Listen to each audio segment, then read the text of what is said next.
এখন তো বৃষ্টির সময়, যখন তখন বৃষ্টিটা এনজয় করতেও ভালো লাগে। আগের রাতের বেলায় সারা রাত ধরে বৃষ্টি, সকালবেলায় আবার বৃষ্টি, ঠিক সেই সময় মনে হয় যে কী খাবো, মনে পড়ে যায় হঠাৎ করে খিচুড়ির কথা। তখন মনে হয় একটু খিচুড়ি করি, সাথে থাকবে মুচমুচে বেগুনি আর থাকবে আলু ভাজা। বেগুনিটা হবে একদমই মুচমুচে, ভাঙলে আওয়াজ হবে মুচমুচ করে, ঠিক সেই বেগুনিটা খেতেই দারুণ লাগে। নমস্কার বন্ধুরা, আমি প্রিয়াঙ্কা আর আমি আপনাদের কাছে নিয়ে এসেছি আজকে গরম গরম খিচুড়ি, বেগুনি আর মুচমুচে আলু ভাজা। আমি খিচুড়ি করার জন্য এখানে নিয়েছি 500 গ্রাম গোবিন্দভোগের চাল আর নিয়েছি 350 গ্রাম মুগের ডাল। চাল ডাল সমান সমান হলে তো খিচুড়ি খেতে ভালো লাগেই, কিন্তু যেইভাবে আমি করছি যে চালটা একটু বেশি বা অল্প একটু ডাল কম আছে, তারপরেও খেতে কিন্তু ভীষণ সুস্বাদু হবে। তো আমি কী করব, খিচুড়ি করার জন্য প্রথমেই চালটাকে খুব ভালো মতন ধুয়ে নেব।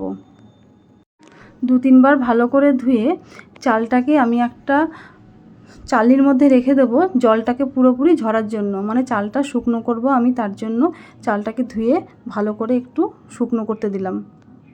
আমি আগেও একদিনকে গোবিন্দভোগের চালের খিচুড়ি করেছিলাম, সেটা একটু অন্যরকম ছিল, তো আজকের তার একটু অন্যরকম। তো এখানে আমার চালটা শুকনো হচ্ছে, তো শুকনো হোক, আমি তার মধ্যে যে মুগের ডালটা আছে সেই মুগের ডালটাকে ভালো করে ভেজে নেব।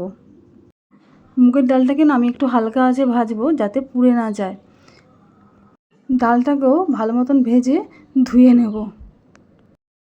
আমার খিচুড়ির জন্য যেসব মশলাগুলো লাগছে সেই সব মশলাগুলো আমি একটুখানি বেটে নেব। আর আমার ফোড়নের জন্য লাগছে তেজপাতা, শুকনো লঙ্কা, 5 ফোড়ন আর গোটা গরম মশলা, এটা আমার ফোড়নে যাবে।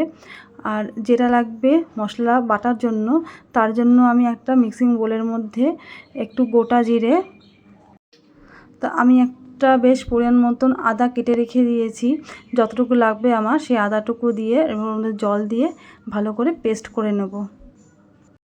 আমি শুধু আদা জিরেটাই পেস্ট করব, কাঁচা লঙ্কা আমি কোনো পেস্ট করব না, কাঁচা লঙ্কা আমি চিড়ে রেখে দিয়েছি। খিচুড়ির মধ্যে না চেরা কাঁচা লঙ্কাটা বেশি স্বাদ লাগে। তো আমার এখানে মশলাটা পেস্ট হয়েছে, খুব সুন্দর করে পেস্ট হয়ে গেছে। আমার মশলার কাজ শেষ। তো এবারে যেই ডালটা ভেজে রেখে দিয়েছিলাম মুগ ডালটা, সেই ভাজা মুগ ডালটাকে ভালো করে ধুয়ে নেব। ওদিকে তো আমার চাল পুরো শুকনো হয়ে গেছে, ঝরে গেছে। এবার আমি শুকিয়ে রাখা যে চালটা ছিল তার মধ্যে কিছু মশলা মেশাবো। এবার আমার মধ্যে জিরে আদা বাটা, তেজপাতা, তারপরে দিয়ে দেবো ঘি। ঘিয়ের পরিমাণটা না আমি একটু বেশিই দেবো। এবারে দিয়ে দেবো গোটা গরম মশলা, মানে গরম মশলাটাকে এলাইচিগুলোতে না আমি একটু ছিঁড়েই দেবো, একটু থেতো করেও দেওয়া যায়। তারপরে ভালো করে আমি এইটাকে একটু মিশিয়ে নেব। তারপরে আমি দিয়ে দেবো লবণ। লবণটাও আমি বেশ পরিমাণ মতো দিয়ে দেবো, অনেকটাই দেবো। আর লবণ দেওয়ার পরে আমি এর মধ্যে দিয়ে দেবো হলুদ গুঁড়ো। হলুদ গুঁড়োটা দেওয়ার পরেও আমি এটাকে আবার, মানে এই চালটাকে আবার ভালো মতন পুরোপুরি মিশিয়ে নেব। মিশিয়ে না আমি কিছুক্ষণ রেখে দেবো।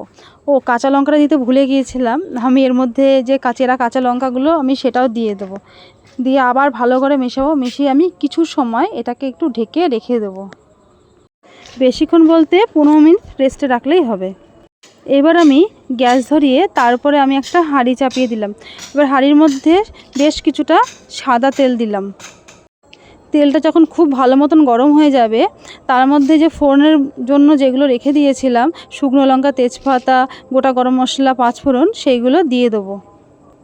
ফোড়নটা একেবারেই পুড়িয়ে ফেলবো না, একটু মানে হালকা হালকা থাকবে। বেশ যখন লাল হয়ে যাবে তারপরে দিয়ে দেবো যে মেখে রাখা যে চালটা, সেগুলো ভালো করে দিয়ে দেবো। চাল দেওয়ার পরে খুব ভালো মতন একটু ভেজে নেব। এমনিতেই গোবিন্দভোগের চাল, তার উপরে পড়েছে ঘি, এত যে সুন্দর গন্ধ বেরোচ্ছে, পুরো বাড়ি একদম গন্ধে মম করছে। এইবারটা খুব ভালো মতন ভাজা হয়ে গেলে আমি যে মুগের ডালটা ছিল সেই মুগের ডালটাও দিয়ে দেবো। ডালটা দিয়ে দেওয়ার পরেও আমি আবার ভালো মতন ভেজে নেব। আজকের খিচুড়িটা রান্না হচ্ছে একদম পুজোর ভোগের মতন, মনে হচ্ছে পুজোর ভোগ। এত সুন্দর খিচুড়ি, একদম ঠাকুর বাড়ির মতন রান্না হচ্ছে। আচ্ছা, যখন অনেক ভালো মতন ভাজা হয়ে যাবে তখন আমি এর মধ্যে জল দেব। জলটা অবশ্যই গরম জল করে দেবো। আমি ঠান্ডা জল দিইনি, আমি একদম আরেকটা পাত্রে গরম জল করে রেখে দিয়েছিলাম, তো সেই জলটা আমি এখানে দিলাম। যেহেতু আমি খিচুড়িটা এখানে পাতলা করব, তার জন্য আমি এখানে আর একটুখানি জল মেশালাম, কারণ আমি এটা শুকনো করব না, আমি একটু পাতলা পাতলা খিচুড়ি করব। খিচুড়ি আমার পাতলা পাতলাই খুবই ভালো লাগে, শুধু আমি বলে না, আমার বাড়ির সবাই পাতলা পাতলা খিচুড়ি খেতেই পছন্দ করে বেশি। আর আমি কী করব, গ্যাসটা একটু আস্তে দেবো আর ঢেকে নেব। গ্যাসটা একটু আস্তে দিলে, ঢেকে নিলে, তাহলে পরে খিচুড়িটা অনেক ভালো হবে। আর না হলে পরে মানে সেদ্ধ হবে না, জল সব শুকিয়ে যাবে।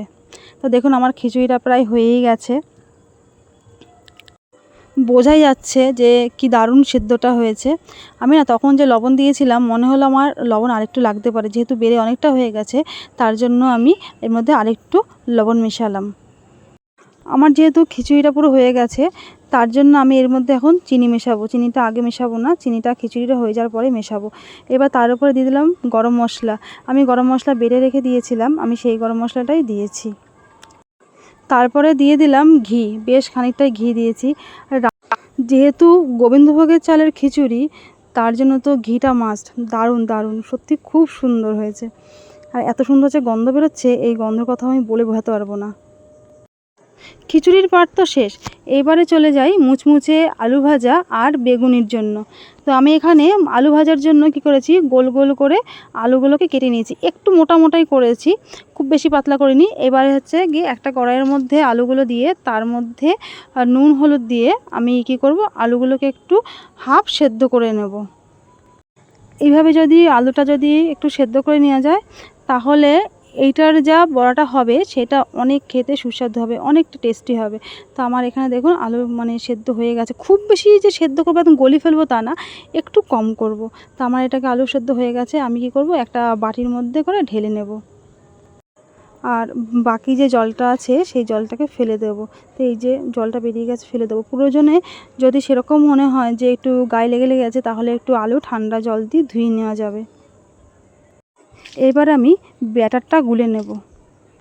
আমি একটা বাটির মধ্যে নিয়ে নিলাম বেসন, 2 বাটি বেসন নিলাম। আর এবার নেব চালের গুঁড়ো, ঠিক 2 বাটি নেব। প্রয়োজনে একটু বেশি নেব, তো কম নেব না, কারণ হচ্ছে গিয়ে আমি যেহেতু মুচমুচে করব, তার জন্য আমাকে চালের গুঁড়োটা নিতেই হবে। দিয়ে দেবো সাদা তিল, সাদা তিল হোক বা কালো তিল হোক, একটা দিলেই হয়েছে। আমার তো তিল মানেই খুব ভালো লাগে। এবারে লবণ দেবো আর দিয়ে দেবো চিনি, তার মধ্যে দিয়ে দেবো হলুদ গুঁড়ো। এবার খুব ভালো মতনকে এটাকে মিশিয়ে নিতে হবে। এবার কি করব, এখানে যে জিরে আর আদার যে পেস্টটা ছিল, ওই খিচুড়ির থেকে একটু বাঁচিয়ে রেখেছিলাম আমি, সেইটা আমি এই মধ্যে দিয়ে দেবো, দিয়ে ভালো করে মিশিয়ে নেব। খুব ভালো মতন ফেটাবো, যাতে একটুও দানা দানা না থাকে। বেশ দেখতে হবে যে কীরকম ঠিকটা যেরকম রাখা দরকার, যে কীরকমভাবে রাখলে বেশ বেগুনিটা ভালো হবে, আমাকে সেই বুঝে এটাকে রাখতে হবে। আর খুব ভালো, যত ভালো মতো ফেটাবো ব্যাটারটা ঠিক তত ভালোই হবে। আমি মেন যেটা চাইছি সেটা যেন মুচমুচে হয়, এই মুচমুচে ভাবটাই আমি আনবো। তো এখানে তো আমার সব কিছুই রেডি। এবার আমি কি করব, একটা কড়াই গরম করে নেব, নিয়ে তেল দেবো, সাদা তেল, বেশ খানিকটা সাদা তেল দিয়ে দেবো। এবার তেল খুব ভালো মতন গরম হয়ে গেলে, এবার আমি কি করব, ফার্স্টে বেগুনগুলোকে ছেড়ে দেবো। বেগুনগুলোকে আমি উল্টে পাল্টে বেশ একটু লাল লাল করে ভেজে নেব, একটু কড়া করেই ভাজবো। এবার খুব যে কড়া করে ভাজবো সেটা না, যে পুড়িয়ে ফেলবো, একটু কড়া কড়া করেই ভাজবো। আমার এখানে হয়ে গেছে বেগুনি ভাজা, হয়ে গেছে খুব ভালো মতো। তা আমি কি করব, একটা প্লেটের মধ্যে তুলে নেব, ভালো মতন ছেঁকে নেব। এইভাবে এক এক করে করে আমি সব বেগুনগুলোকে এইভাবে ভেজে নেব। তার মধ্যে আমি ওই ব্যাটারের মধ্যেই আমি আলুগুলোকেও ভাজবো। এইভাবে আলুগুলোকে ভাজলে সত্যি খেতে অনেক ভালো লাগে, অনেক সুন্দর লাগে। শুধু খিচুড়ি কেন, এটা গরম গরম ভাতে বেশ ঘি দিয়েও খুব ভালো লাগে, কিংবা চপের মতন করেও আবার মুড়ি টুড়ি দিয়েও খাওয়া যায়। আমার তো বেশ ভালো লাগে, মাঝে মাঝে এরকম একটু বানাই বাড়িতে, যেটা আমার ছেলেপেলেও খেতে ভীষণ পছন্দ করে। এই আলুর ব্যাপারটা, এটা কিন্তু বাচ্চারা খুব খেতে পছন্দ করে। আলুগুলো কিন্তু দারুণ ফুলছে, খুব সুন্দর লাগছে আলুগুলো। আমার এখানে আলু ভাজা হয়ে গেছে, আলু ভাজাগুলোকে আমি এবার নামিয়ে নেব। তো যাই হোক, আমার তো রান্না বান্না সব হয়ে গেছে।